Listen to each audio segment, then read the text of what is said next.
Ini agak sekret, agak rahasia. Tapi tetap tak sampaikan saja. Halo. Imam Syafi'i masih sejarah dengan Rasulullah SAW. Dan benar-benar sejarah. Bukan iddiai. Tapi hakiki. Nah kalau ada yang jos dan masih sejarah. Apa salahnya? Kita menokohkan, menguswai, mengikuti beliau. Yang ilmunya dia mewarisi. Darahnya juga mewarisi. Lebih kuat dalam wirasah Rasulullah SAW. Al ulama warasatul anbiya. Ada yang mewarisi darah, tidak mewarisi ilmu. Ada yang mewarisi ilmu, tidak mewarisi darah. Syekh Samsuddin Batu Ampar, Wali Songo, Syekh Abdul Qadir Al-Jilani, Imam Syafi'i. Itu mewarisi dua-duanya. Yarithu minhu Rasulullah SAW. Ilman, wa khuluqan, wa tariqatan, wa sulukan, wa aqidatan, wa ilman. Wa daman. Apa salahnya masayikhuna ngajak kita bermadhab Syafi'i yang ternyata ada mutiara kayak begini berharganya. Dil. Nah kita dikirim Allah Wali Songo. Itu juga kebetulan orang-orang besar yang mewarisi ini. Dari Nabi Aulia Itis'ah mewarisi ilmu, akidah, akhlak, suluk, fitoriqoh, dan darah. Nah sekarang saya tarik ke NU. Kenapa pula? Ulama-ulama yang keturunan Wali Songo itu rata-rata ngajak umat ayo ikut Nahdlatul Ulama. Dan banyak tokoh-tokoh yang mereka dzurriyyah Wali Songo itu juga jadi pengurus Nahdlatul Ulama. Muassisnya juga banyak dari keturunan Wali Songo. Tak baleni, tak ulangi. Kita bersyafi'i ada ilmu dan darah. Ada sanad dan nasab dalam diri Imam Syafi'i. Dalam diri Wali Songo ada sanad dan nasab mewarisi dua-duanya. Dalam diri Syekh Samsuddin ada sanad dan nasab. Jangan lepas ini. Ini pegangan kuat banget. Dan dalam diri para muassis NU itu juga ada sanad dan nasab. Syekhona dia juga masih mewarisi darahnya Wali Songo. Berarti Syekhona kepada umat Ahlus Sunnah wal Jamaah Nahdlatul Ulama mewariskan sanad dan nasab, ilmu dan darah.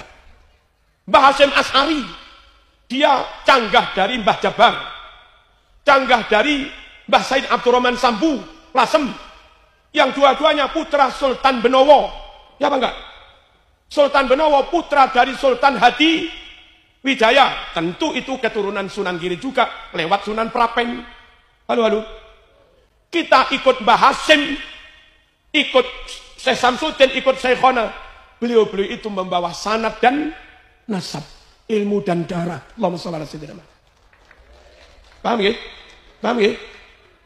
Mbah Wahab Hasbullah, jalur ibunya Bunyai Latifah.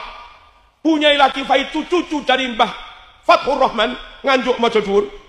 Mbah Fathur Rahman ini putra dari Mbah Jumali Keranggan. Itu keturunan Mbah Said Abdurrahman Sambu. Dari ibu Mbah Wahab situ, dari bapak juga keturunan Mbah Jabar tadi. Naik ke Wali Songo. Mbah Bisri juga. Syekh Nawawi sepuh Sidogiri yang ikut rapat-rapat pendirian NU. Tentu juga ada darah wali. Kenapa? Karena pengasuh Sidogiri insya Allah masih keturunan atau menantu dari muassisnya, pendirinya. Siapa pendirinya? Sultan Sayyid Sulaiman Mojo Agung, yang itu keturunan Banten. Halo. Mbah Yakub mertuanya Mbah Hasyim Asy'ari, Siwalan Panji, putra Ki Hamdani. Halo. Buyut dari Mbah Sakaruddin bin Mbah Soleh Pasuruan. Itu juga dari Banten. Yang Mbah Yakub itu ada kaitan dengan NU juga. Kenapa? Karena Mbah Yakub mertuanya Mbah Hasyim Asy'ari. Satu lagi di Blitar yang diajak rapat mendirikan NU Ki Muhsin yang tadi tak sebut. Ki Muhsin bin Ki Wahab. Ki Wahab bin Ki Abu Hasan. Ki Abu Hasan bin Ki Syafi'i, qadhi dari Kesultanan Banten. Nah, maksud saya begini. Karena ternyata para muassis NU itu anak cucunya Wali Songo dan alim-alim. Kita ber-NU itu dalam rangka ikut ulama yang ahli warisnya Rasul, tidak hanya mewarisi ilmu tanpa darah, tidak hanya mewarisi darah tanpa ilmu, tapi yang kita ikuti ulama-ulama besar yang mewarisi ilmu dan darah. Nah, kalau ada yang jos dan masih sedarah, apa salahnya kita menokohkan, menguswai, mengikuti beliau yang ilmunya dia mewarisi, darahnya juga mewarisi, lebih kuat dalam wirasah Rasulullah sallallahu alaihi wasallam.